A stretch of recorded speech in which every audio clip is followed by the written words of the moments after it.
Mrs. Janet Olayiwola, and I'm a teacher and mother of two kids.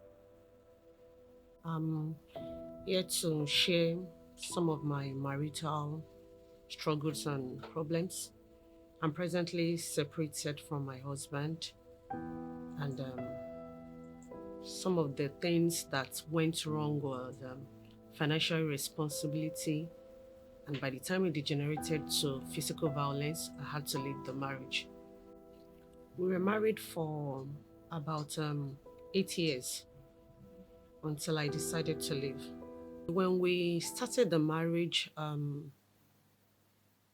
well, it was one I thought was supposed to be a supportive one of two partners coming together as one. And then I went in with that mindset. But unfortunately, it didn't have that mindset.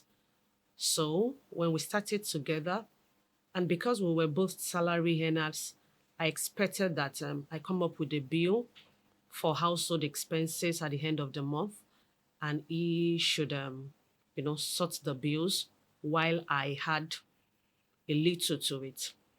Unfortunately, that was not the case because I, when I brought up my list, then he would rather pick two or three items and then buy those things, and the rest of the 15 to 20 items is left unsorted. So I had to take up the bills, majorly feeding. We were living in an apartment that was very cheap at that time. So majorly feeding, I was doing most of it because if someone had picked just two out of 20, then I had to take up the bulk of it. When I asked for money for feeding to take care of food expenses, I wouldn't get it. So I didn't know how to ask. And so most times I kept quiet. I kept enduring, hoping it would change over time. But unfortunately, it did not change. And by the time I started giving birth, the financial pressures or burden on me became so much that I started speaking up. For so long, I didn't speak up, but I started speaking up, and then the fight started. I remember having to talk to my elder sister mostly. I told my mom to several instances where we had issues, and she would just encourage me. My elder sister too would encourage me to keep quiet, to endure, to not get him too angry so as not to degenerate into beating and everything. Well, it didn't change anything, so we continued like that. I would say that it took me about 2 to 3 years at first, especially when my child started schooling.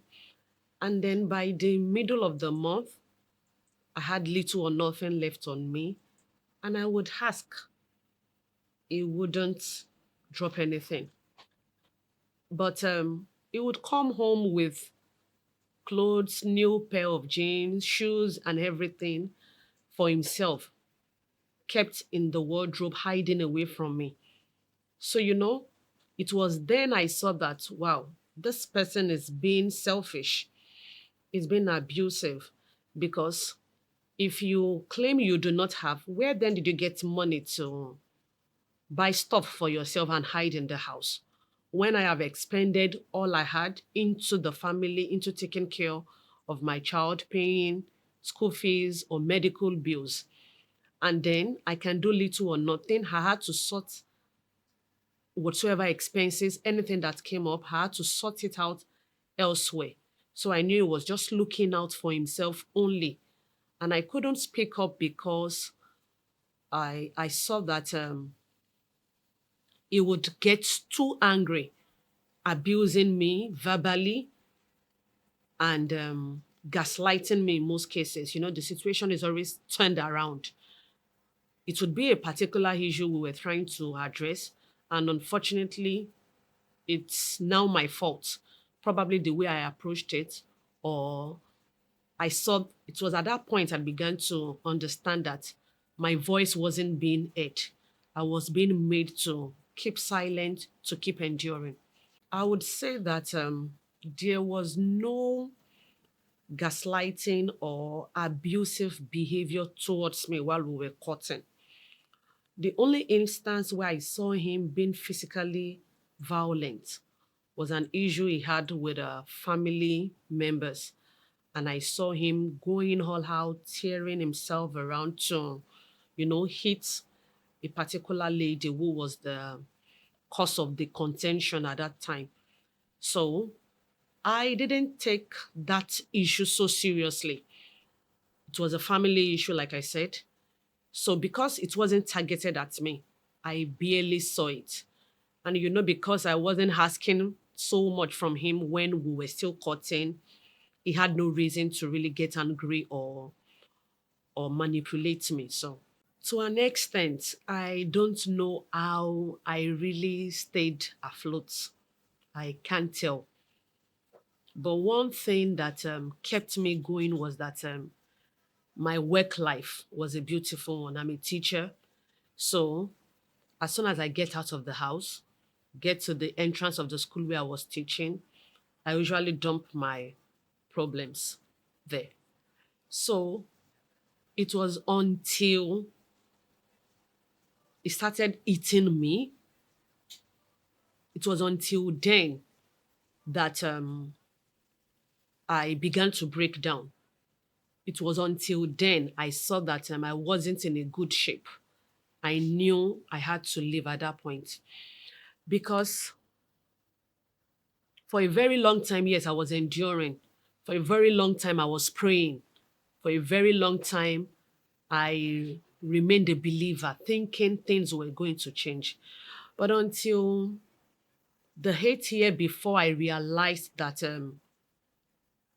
things were never going to change. How did this affect my children? They weren't getting the best because the only thing they got, the major things they got, were things I could sponsor, were things I could do for them. Academically, it affected my first daughter.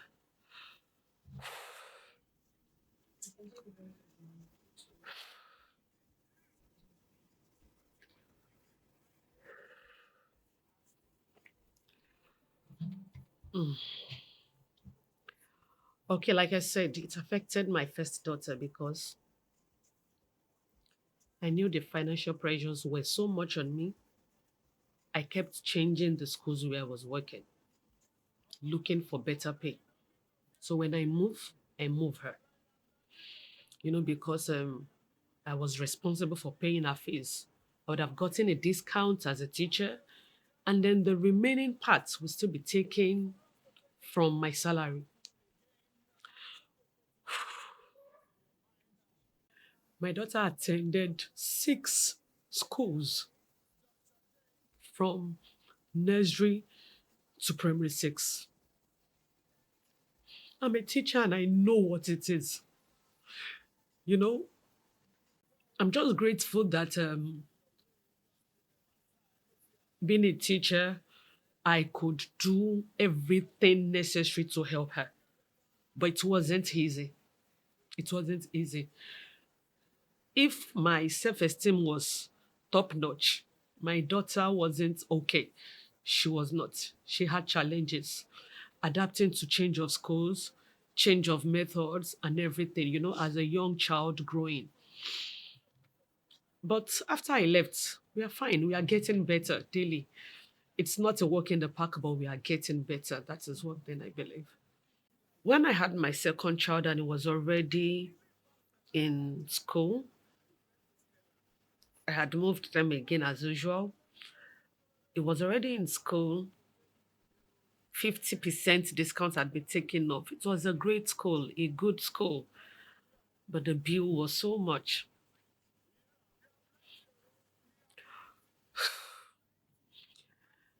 He got an opportunity to, he was working then, but he then got an opportunity to improve our financial status. He took it. He took a car, expecting that he was going to go into Uber and, you know, help the financial status of the family. But unfortunately, He would park the car in the house or take the car to work and leave it. And then he wasn't making money with the car. I would still help him borrow money to fix the installment payments. It was at that point, the realization didn't come suddenly. It took me more than a year to get to the point where I said, no, I can't do this anymore. Because I think at that point I was doing too much. I was trying to make sure that his financial status was improving. Is it that, oh, it's not enough? Because at the time he changed jobs. But even when you were making more than 100,000 and the economy was very good, I wasn't seeing it. So at that point, there was a point when I stumbled on something on the internet, on a newspaper, I think, or on the internet about surrogacy. And, I was just interested in the whole idea. I wasn't even saying it at that time as being a means to uplift our financial status. I decided to become a surrogate mother. And then I told him, he agreed. We went to the surrogate agency together. Unfortunately, few weeks after I started the treatment and the process, he had an accident with the car he was supposed to be using for the Uber business. And then his reaction was terrible. My salary was just taken off. I wasn't paid any salary because, yes, he had an accident with the car. He said there was no money, of course, to pay school fees. I wasn't paid salary. There was a contribution we were both involved in. His part, he didn't pay his own part. I had to cover all of that. And then there was an opportunity. There was a USA grant about Yoruba teachers. I wanted to apply for it, but I couldn't put the money together. I saw I was doing too much. I was doing too much. And then that was when I said, no, I lost this opportunity. I'm trying to cover up for you in this area. And then yet you come home to make it seem I'm not doing anything. I remember telling him at that moment that with the way you're projecting these issues, you would want me to go out and make money off men and bring it to the table, but I'm never going to do that. So, when the surrogate thing came up too, and all those other things were going on, I decided to, okay, the process was stopped at the time. And then I sat down and thought about it all. I'm paying the children's school fees. I'm helping you sort out your installment payment. You're taking part of my contribution, yet this is not enough. And that was it for me. I felt I couldn't go on. That was it for me. Well, I would say I'm a very strong person. I am a strong person. Um, Mentally and emotionally, I know how to tune out. I do know how to tune out. But no matter how much I think I was trying, I would be in church. My getaway was to sing and cry myself to sleep. That was it. Sing, cry myself to sleep. I couldn't even pray anymore. I stopped praying because it looked as if all of my prayers, I knew what Christianity was, but all of my prayers were just one thing. And well, I felt I got tired of enduring, of putting it all together. I was just tired. I was tired. I wasn't willing to work around it anymore. Well, I remember my mother came around on a particular occasion. It was one of those instances where I was overwhelmed. I left the house early in the morning. I left the children with him and went to work. I walked down to my place of work, you know, spent more than an hour working on the road to get to my place of work. My mom came then, she claimed that, or what she preached to me then was I should keep enduring because she had never had such an experience. She couldn't advise me better. My elder sister too, it was all endure, pray. And then why don't you try hiding some things from him? Why don't you tell him your salary has been slashed? Why don't you hide food items? Why don't you cook and don't give to him? I said, how is that going to be possible? How many space do I have in the apartment? How do I keep things? I am naturally an open and carefree person. And then on a particular instance where I had had to deny him food or keep food away from him, he threatened to kill me. So why would I stay in such a position where I'd been threatened? Why would I stay? Okay, if I stay today and it doesn't kill me today, what if it gets angry tomorrow and actually? So at a point, I told them when I saw that their advices were going to hurt me in the long run, I told them that if they do not stop giving me this same line of advice, I was going to break off from every one of them. I was going to block everybody who was going to preach to me to keep enduring. The physical abuse didn't come so early because I could, to an extent, I could manage it degenerating. But the verbal and emotional abuse was so loud because my keeping quiet was because I didn't want him to hit me. But yes, he rained all the insults he could. It made me feel, it made me feel I was a clog in the wheel of his progress. Emotionally, it made me feel, at a point, I started considering, did I force him into this marriage? Did I pressure him into marrying me? I wasn't old, neither was I too young to be married. I was educated, I was working. So where did I actually go wrong? I began to question myself that didn't he love me? Didn't I love him? Why did we enter into this marriage? Where then did it look as if I was forcing him or I forced him into the marriage? And then the physical instances, he would hit me. But once I do not retaliate, he would back off. I would probably run into the room, cover myself up with a wrapper. So whatsoever insult or abuse was going on, I would not utter a word.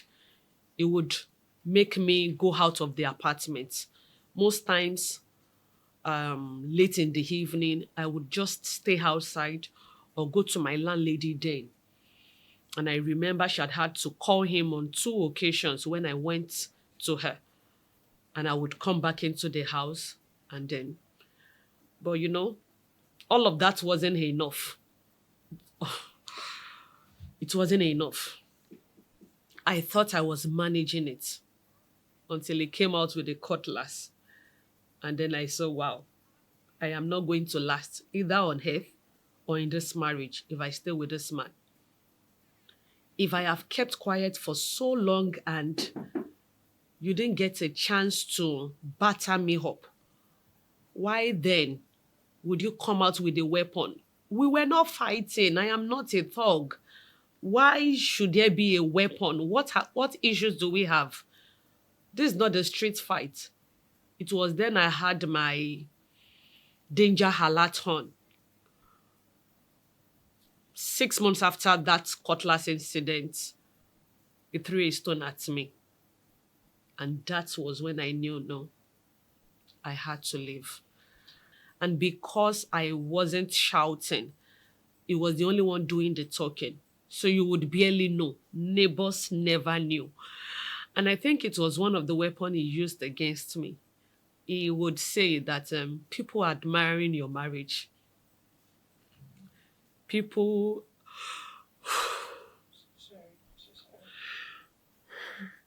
like I said, it was one of the weapons he used against me.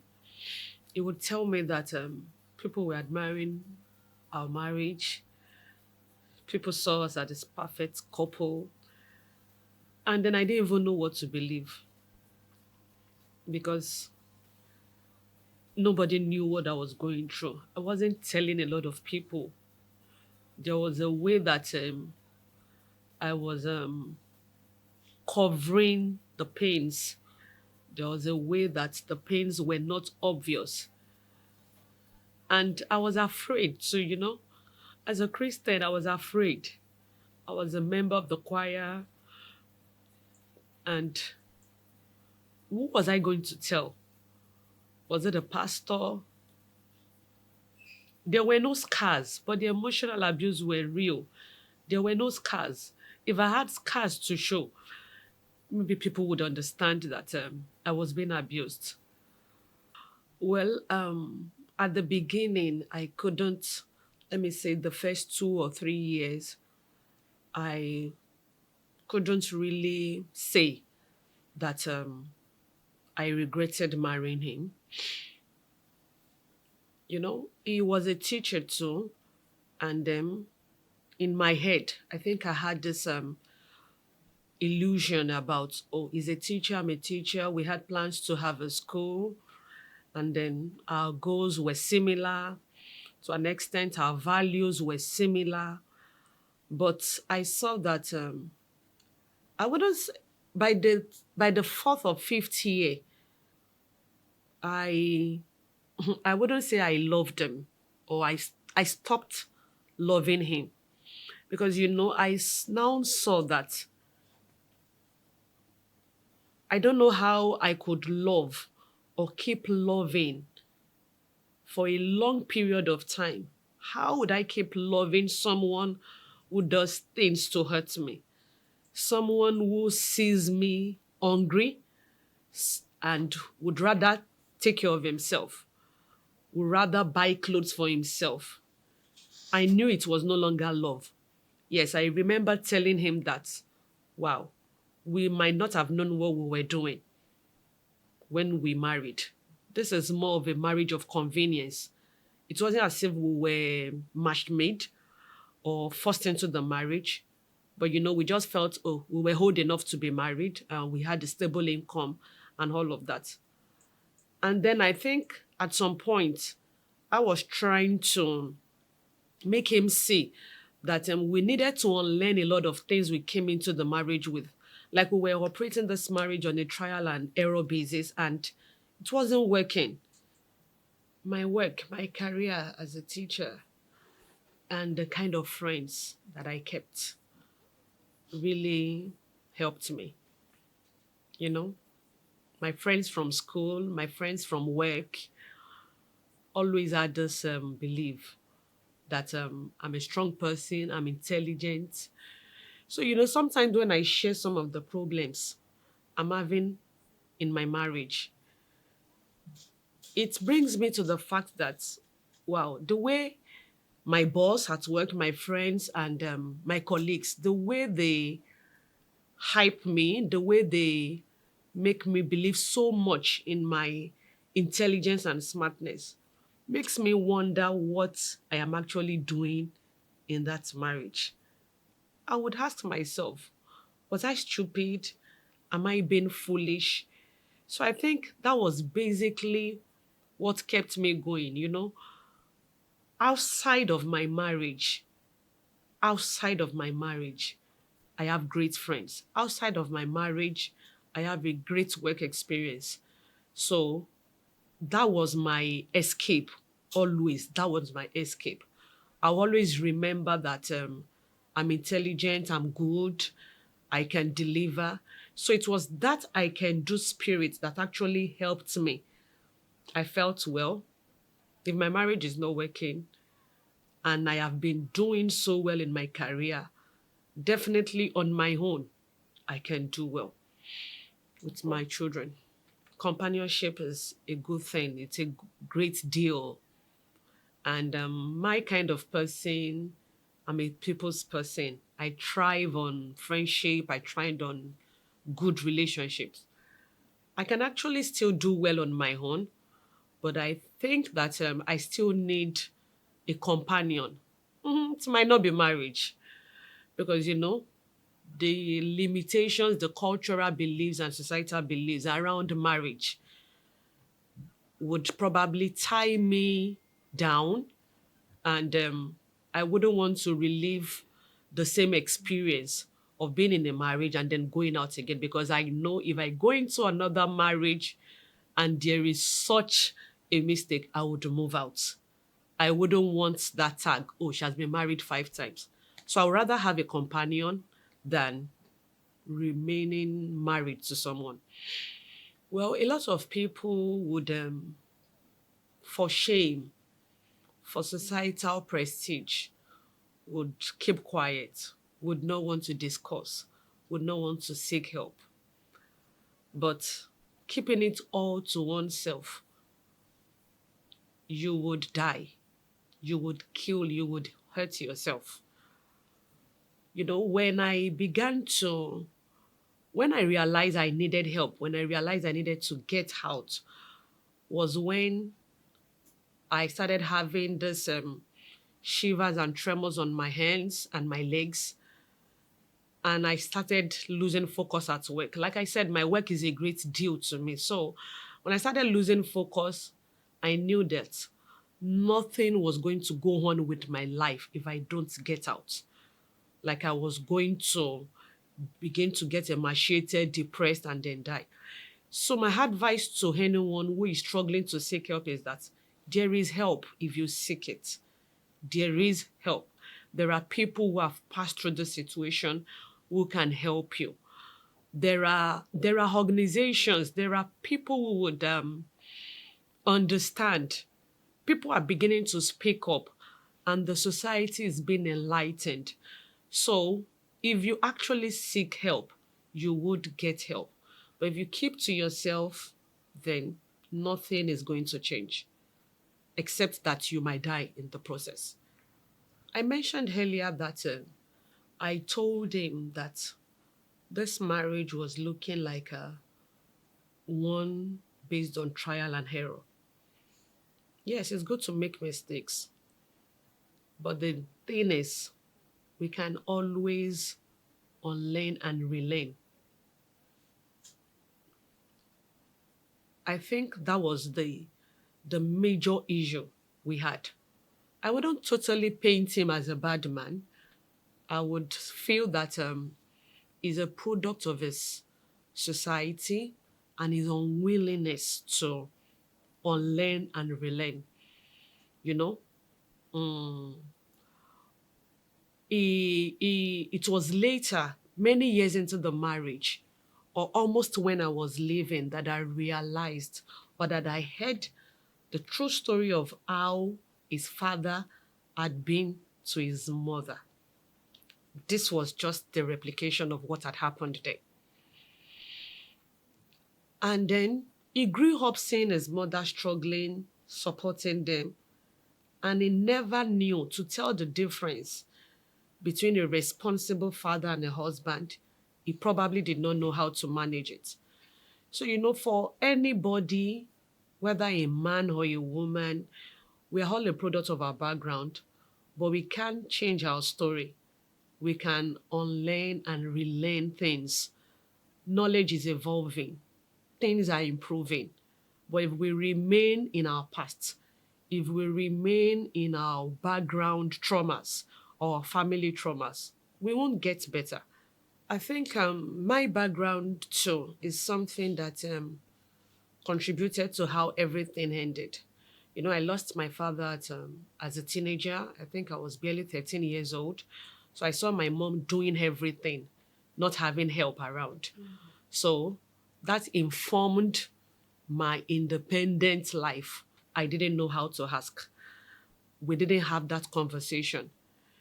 His background too was a background of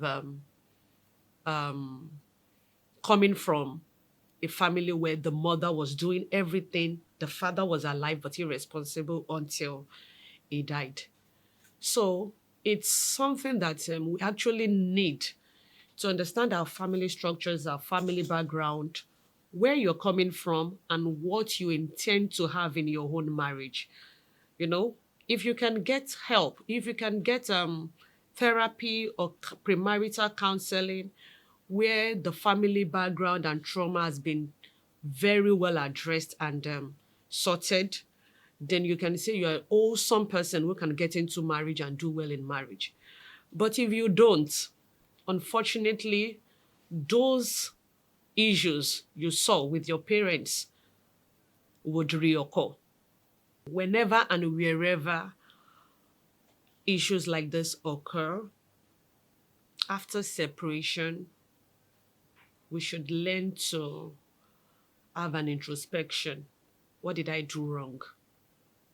That doesn't mean you should fault yourself totally, but learn to identify what did you do wrong? What can you do better in another relationship, in another marriage situation? And then we should always have especially in a marriage that has produced children, any of our decision, whatsoever decision you take, should not affect your children negatively. Both parties should be ready to make the life of the children as beautiful as possible.